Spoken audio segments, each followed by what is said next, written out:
Welcome back to the channel and welcome back to another UFC fight prediction video.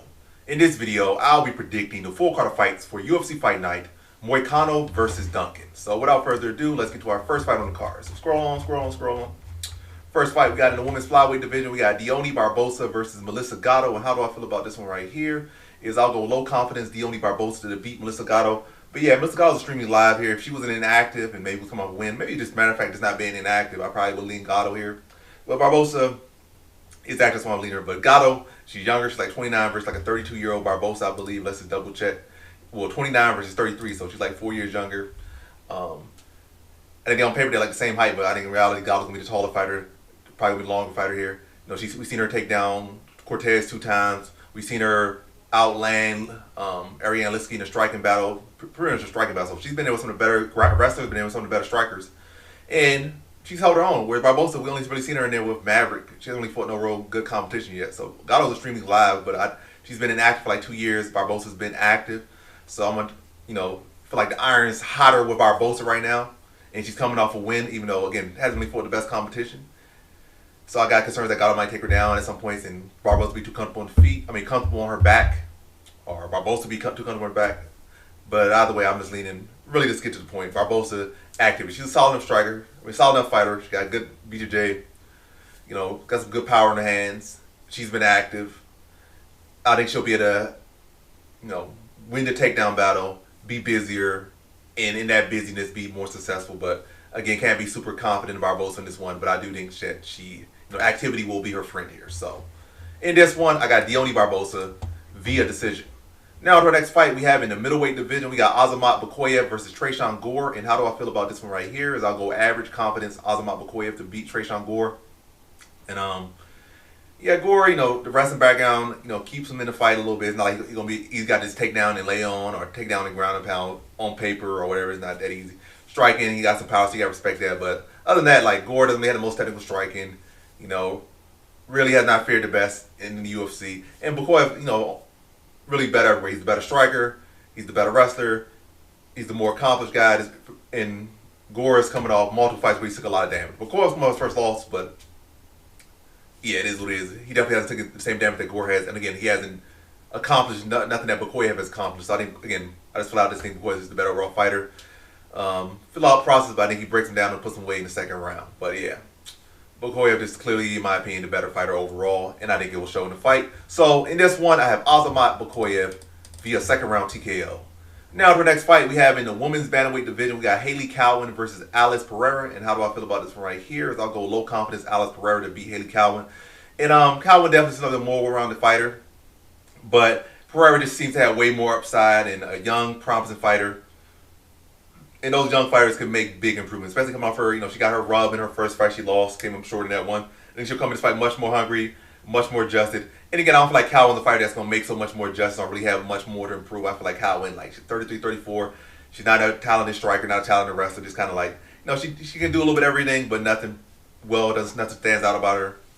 So I think this type of fighter Pereira can do well against. I think she can address the wrestling, be a busier striker. Still probably a close enough fight, but Pereira addressing the grappling enough, being a busier striker, landing the heavier shots, and that being what wins her the fight here against, an far from remarkable Cowan. So in this one, I got Alice Pereira, let's see, via decision. So in this one, Alice Pereira via decision. Now to our next fight we have in the lightweight division, we got Lando Vannata versus Darius Flowers. And how do I feel about this one right here? I'll go average confidence Lando Vannata to beat Darius Flowers. And this fight's even more, what I said in the quick pick, because they said reportedly Flowers had already been cut, so they brought Flowers back just to, I guess, try to get Vannata a win. So it don't make no sense. What connection does Vannata have that they want to give him the best chance to get a win? I can see if he was like this prospect. Oh, this is a 26-year-old prospect. I know he's doing very well for himself, but he dropped a couple losses and stuff. He's like 26, 27, maybe even 29 or whatever. And we really want him to get a win because we feel like we still believe him, but we don't want to try to test him and ruin him. Why are still? I know that they did this to Vannata years ago, but again, Vannata's 35 years old now, or 34 years old now. Why are you still trying to keep him around so hard to keep him around? You give him good fights, and if he lose, he lose. But going out of your way to bring a guy back that will give him the best opportunity for him to get a win. And I know they're not doing this for Flowers. Like, they're not trying to give Flowers the best chance for a win. They're trying to give Vannata the best chance for a win. Because they definitely could have gave Flowers, there's definitely guys that are in the UFC that are weaker than Vannata. Not to say Vannata's weak, but guys that will give Flowers a better chance to win. It's more so they're giving Vannata the best chance to win. Like that one time, 5 years ago when they put that Brazilian guy in that had an ugly record, like, clearly we're trying to give Vannata a win. And here again, they're trying to give Vannata a win. But hey, Flowers can still spoil the party. That'd be funny. But gotta go Vannata here. I think he'll be the better striker, better grappler. I think he'll mix it up. Take it to the grappling, and I say like a submission second round for Vannata here. Yeah, Flowers just somebody, if he had like a bit of some type of rhyme or reason to his game, it gives him a better opportunity here. Like, no, what are you doing with your striking? What are you doing with your grappling? Like, he just kind of go in there and just does whatever. Like, what's the game plan? What's your strength? What's your weakness? Like, it don't seem like he has anything. He don't have a game plan. He don't have a clue. He don't have a rhyme or reason to his striking. He don't have a rhyme or reason to his grappling. He just go out there and fight. And that's just not going to cut it in the UFC unless you like a big, super big guy for the weight class. Then you kind of get away, like some big athletic specimen or something. Like, hey, he can get away with it. But, nah. You're extremely small welterweight in probably average or less lightweight. So, like, you're not no athletic specimen to be getting away with, like, having no rhyme or reason to your game. So yeah, Vannata second round submission. So in this one, I got Lando Vannata via second round submission. Now for the next fight we have in the flyweight division, we got Alessandro Costa versus Stuart Nicoll. And how do I feel about this one right here? Is I'll go average confidence Alessandro Costa to beat Stuart Nicoll or Nicoll, whatever. Yeah, we've seen Nicoll lose several times in the UFC already. We're like 0-3 in the UFC, 0-2, however it is, 0-2. I think Costa has the grappling to out-grapple Nicoll, or at the very least address the grappling. I think Costa's the much better striker here. Again, I think he should get a shutdown or control the grappling. On the feet, just a big gap there. I think he should be able to pick apart Nicoll on the feet. And I'll say second round TKO for Alessandro Costa. So in this one, I have Alessandro Costa via second round TKO. Now to our next fight we have in the heavyweight division, we got Thomas Peterson versus Guilherme Pat. And how do I feel about this one right here is I'll go low confidence Guilherme Pat to beat Thomas Peterson. So Peterson wasn't coming off a couple losses, especially like brutal knockout losses. I'll probably lean him in here as a good dog, but nah, coming off the damage, gotta go Pat here. Pat does seem like he got a good template, good build, good archetype to build upon and become potentially be a good heavyweight, maybe even a great heavyweight. It's still very early in his UFC career. This only was his second fight or first one. I think his debut in UFC. Good frame, 6'5", 81-inch reach. Like he got some strength to him and like his strike. Just got to work on some things and patch him up and evolving. He still could be potentially high for Pat. Peterson, that's still not so high for Peterson, but I do feel like right now, at least from what I've seen, I feel like he's the better fighter. But again, coming off that damage, got to lean Pat here. Pat does have the upside where he can get better. Like I feel like it still can be potentially very high with the right adjustments, right improvements. And now getting that Contender Series fight out the way, probably expect much better Pat than we've seen here. But I still say decision. I think he'll do a better job of addressing the wrestling, a better job of addressing the pressure, like some clean shots here. I don't think he'll be able to get Peterson out of there. Well, I'm not predicting him to get out. I definitely think he can get Peterson out of there, but I'm not predicting him to get Peterson out of there. Yeah, they can do a better job of addressing the grappling, addressing the pressure, being able to manage the range there and the tempo better, get his shots off, and not go straight back and get caught against the cage, defending takedowns and battling in the clinch too much. And, pulling out Peterson's shots and countering them. I think he can do a better job of all these things, like these little small but major technical improvements he'll make coming into this fight and showcasing this fight. And I think he beats Peterson by decision. Still not like that big, dominant statement performance, I don't think, coming from Pat, but a performance that shows like the improvements that he needs to make in the progress in the direction that he needs to be going in. And then maybe later on down the line, maybe next fight or the fight after that, we start to see Pat potentially start to show, his full potential in those fights. But I feel like this one is kind of just get it by, just like the same with the Contender Series fight was a fight, just get it done. Don't have to be particularly miraculous or nothing or spectacular, but just get your feet wet, get the win, go on to the next. Get the win, go on to the next. And then your skills start to go up, then you start to make those statements. And I feel that's where Pat is right now, is from what I'm saying.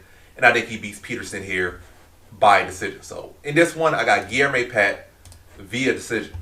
Now to our next fight we have in the featherweight division, we got Robert Ruchala versus Jose Delano. And how do I feel about this one right here is I'll go average confidence Jose Delano to beat Robert Ruchala. So Ruchala's a fighter that giving a lot of solid fighters good scraps. He can't seem to beat no real good fighters or no solid fighters, but he can definitely give you a good scrap. And that's what he'll bring. He'll bring a lot of pressure, bring a lot of striking, a well-rounded game plan. A well-rounded skill set. But I think Delano's the better fighter overall, striking and grappling, in my opinion. The much sharper fighter here. Ruchala will try to pressure, but I think Delano will land good counters, mixing the kicking game very well. Kick to the body, stab to the body with the kicks, chop the legs down, walk him into counters. And Ruchala's going to play right into Delano's game plan. I don't think Delano puts him away. Again, Ruchala, that's his main attribute. He's tough. Like I said, he'll be able to take damage, and he'll just look to press and press and press. But Delano will be able to walk him, like take that pressure and turn it against him from the start to the finish of this fight. I don't think he puts Ruchala away, but I do think he puts on a solid performance and beats Ruchala in a clear decision after 15 minutes. So, in this one, I have Jose Delano via decision. Now, the next fight we have in the featherweight division, we got Tommy McMillen versus Manolo Zecchini. And how do I feel about this one right here? I just feel like it's a clear average confidence McMillen to beat Zecchini. I feel like it's a clear, really a gift for McMillen. He went in there on a contender series against David McGoyan, and it was a very hard fought fight. It was a fight that, they didn't just give McMillen a guy, this guy you're supposed to, let me just say, they didn't give McMillen a Zecchini, we like this guy, give him a Zecchini, he's going to go in there and make a statement performance, then we're going to throw him in the UFC. Like, nah, they gave him this guy, it's a 50-50 fight, maybe even a 60-40 fight in the other guy's favor against McGoyan. It is really, really not even a guarantee you're going to make it to the UFC. We're going to give you a real dangerous guy. Another guy that's a bright prospect, two bright prospects against one another. It wasn't your typical contender series fight where they try to give a guy a clear path to the UFC.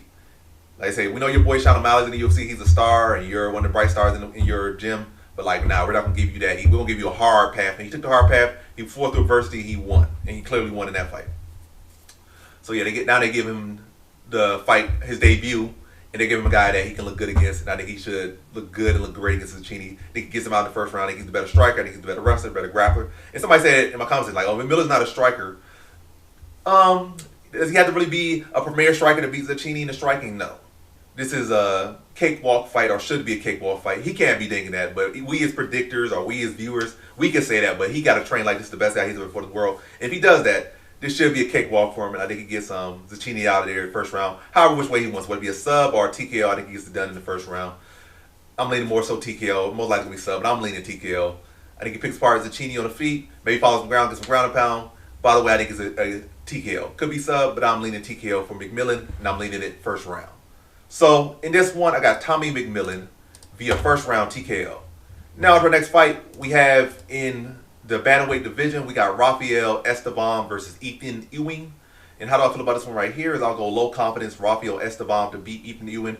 So, Ethan Ewing showed a great account for himself on his short notice debut against another bright prospect, but I think Estevam is just a much more well-rounded fighter. And now, the UFC and a lot of fighters got to see what he can bring. So, it's not no shock value, no surprise. We've seen it at the UFC level. Primary striker, I think he got some wrestling in there, but I think Estevam should be the much better grappler here. And, much more experienced fighter. And, I think he'll be able to use his kicking game to get Ewing prevent Ewing from getting to the boxing range as much. When they get in tight, I think Estevam will be able to out-grapple Ewing. If Ewing tries to, go for takedowns, I think Estevam will be able to turn it against him and out-scramble him, sweep him, get on top. And, I think Estevam is just a more rounded fighter, more tested fighter, and more dynamic fighter, or at least got more tools. I think he'll be able to utilize those tools, utilize the kicks against the leg, the body, the teeps, the toe stabs, all that stuff to take advantage of Ewing at range. And then on the side, be able to grapple and out-grind Ewing. But this is definitely a fight where Ewing starts to come on late. And a lot of these guys, this is a very volatile fight, but I do think Estevam is overall better fighter. And I think he beats Ewing here by decision. So, in this one, I got Rafael Estevam via decision. Now, for the next fight we have in the light heavyweight division, we got Abdul Rahman. I'm sorry, I'm adding extra stuff to it. I'm putting sauce on it. But next fight we got Abdul Rahman Yakhyaev versus Brinson Ribeiro. And how do I feel about this one right here? Is I'll go average confidence Abdul Rahman Yakhyaev to beat Brinson Ribeiro. And Ribeiro, dangerous guy. He got some submission skills. He got those cauliflower ears. Got big power. He swings wild, but not too much rhyme or reason to his game. I think Abdul Rahman Yakhyaev is a much more polished fighter. should be able to win the grappling battle or just shut out the grappling battle of Ribeiro if Ribeiro tries to go for takedowns. Doing the feet, Abdulrahman Yakhyaev is faster, sharper, more technical, and I think he puts Ribeiro out in the first round via TKO. Just be sharper, more technical, draw out Ribeiro's big sloppy swings, and make him pay for being sloppy and puts him out in the first round via TKO. So in this one, I got Abdulrahman Yakhyaev via first round TKO. Now to our co-main event, we have in the women's strawweight division, we got Vannata Jandiroba versus Tabitha Ricci. And how do I feel about this one right here is I'll go low confidence, Vannata Jandiroba to beat Tabitha Ricci. And yeah, I think Jandiroba without a doubt is the much better grappler here. I think she's the bigger, stronger fighter, more tested fighter. I think Ricci's striking is coming along pretty well.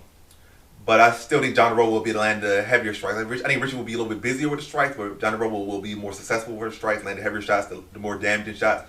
And I think she'll be able to get to her takedowns, control Ricci for a large portion of this fight. Has some good submission attempts. I do think that Ricci will be tough and will be able to survive these grappling exchanges, but I think she'll, in those positions, she'll give a lot of time getting control. She'll eat some damage in these positions. And again, there will be some deep, probably some close submission attempts, some close calls there. With Jandiroba probably getting like 7 minutes of control time in a 15-minute fight. Then the feet Ricci might land 10 more strikes, but Jandiroba probably will be landing heavy shots that might buckle Ricci at times and probably put bruises on Ricci's face or have her leaking a little bit of blood out the nose or the mouth a little bit. But ultimately, Jandiroba just being bigger, landing heavy shots, and being clearly the better grappler and having great success at her grappling here against the smaller Tabitha Ricci. And I think she beats Ricci via decision in this fight. So in this fight, I have Vannata Jandiroba via decision. Now to our next fight. We have in our main event in the lightweight division, we got Renato Moicano versus Chris Duncan. And how do I feel about this one right here is I'll go low confidence Renato Moicano to beat Chris Duncan. So Chris Duncan got a lot of steam behind him. He has a whole lot of steam behind him right now. It was like a 5-fight winning streak, I believe. Like it's a lengthy winning streak. So a 4-fight winning streak, not a 5. The last fight he lost was, I think, who was it to? I forget the name. Was it Ignacio Bahamondes or was it some other guy? I forget who it was. Now I think it was like Manuel Torres. Yeah, it was Manuel Torres. And he got suplexed and he got choked out in that fight by a guy who's not really even known for his grappling. And Moicano, as we know, is a much better grappler than Duncan, much better grappler than Bahamondes, much better grappler than, especially Manuel Torres. But yeah, and also when you look at the winning streak that Duncan's currently on, let's see the winning streak he's currently on. Terrence McKinney, not really a win to brag about. Balaji Oki, a win that's definitely not aging particularly well right now. Great talent, but his resume in the UFC is not aging very well. Or his career in the UFC is not aging well. He has some good, does he have a good win? No. So that's not really aging particularly well. I think the best guy when you say like versus what they've done and their level is probably Rebecca. Rebecca win is aging well, especially because Rebecca went over Miktabek Orbai is aging well because Orbai is doing great at welterweight. So that's his best one right now, Rebecca. But again, none of these guys have ever really beat or fought have really ever touched the top 15 spot or likely will ever touch a top 15 spot in the UFC's lightweight division. Whereas we had seen Moicano, I think when he was like highest ranked at like number 7, and that featherweight he was like highest ranked at like number 5 or something at one point. So he's been ranked well within the top 15 at 2 divisions. Moicano has. We seen when he fought a guy that was on the. I think Benoit said he was. Benoit had already lost to Poirier. I think he was coming off that loss, whatever the case may be. Benoit at one point was a surgeon lightweight, and then once again a surgeon lightweight. And we saw when Moicano fought him. Moicano, when a guy that's known to be strong, was on a tear, or at one point was on a tear. And was a ranked fighter, and he went out there, took him down, and manhandled him in that fight, especially in that first round before the fight was stopped due to this swelling around Benoit's eyes. And I think Benoit's a stronger fighter than Duncan, a better grappler than Duncan. So if he can do that to Benoit, I think he can do better things, much more to Duncan. I would say Duncan is a more technical striker than Benoit. That could be a name. But yeah, I feel like this is like kind of a levels fight. Again, Moicano has been highly ranked at featherweight, has some good wins at featherweight, been highly ranked at lightweight, and has had some good wins at lightweight. And we could say bring the Beneil Dariush fight, but Dariush, if you don't chin him, Dariush is one of the more technical lightweights in lightweight history. I'll say without ignoring the chin, just focus on technique, Beneil Dariush is probably technically a top 20 all-time MMA lightweight in my opinion. Like Beneil Dariush is that good. when he's at his best. And we've seen Beneil Dariush also beat Mateusz Gamrot. So he's beating two guys that, his chin is all this and that. He's not in his best place. In the past 3 years, we've seen him, like 3-4 years, we've seen him beat Moicano, clearly. And we've seen him beat Gamrot, clear enough. So we can't like Beneil Dariush said. And Beneil Dariush is a guy that also has been ranked top 15. So it's just a level of competition. I feel like Moicano can have success in striking battle. Maybe even hurt Duncan on the feet. But I feel like where he's going to have the big edge is going to be the grappling. It could be to touch Duncan on the feet, get to the grappling, and have similar success as he had against Benoit Saint-Denis. And can be heavy on top, break down Duncan. And I'm looking at like a second round submission for Moicano here in this fight. Again, I just think he's going to be in this fight. It's going to be kind of like a levels fight. I think Duncan is good, but I always knew that Duncan's not going to really ever be like a truly elite. Even if he beats Moicano, it'll be a good step in the direction. But are we really seeing Duncan's like what's it called? A resident top 7, top 5 fighter? Never. Even on his best day, he's not a resident top 5, top 7 guy. Like a guy that's going to constantly be in the mix. Eventually, he's going to run to a brick wall. And who would I kind of consider him like? What's that guy? I feel like he's a Matt Frivola.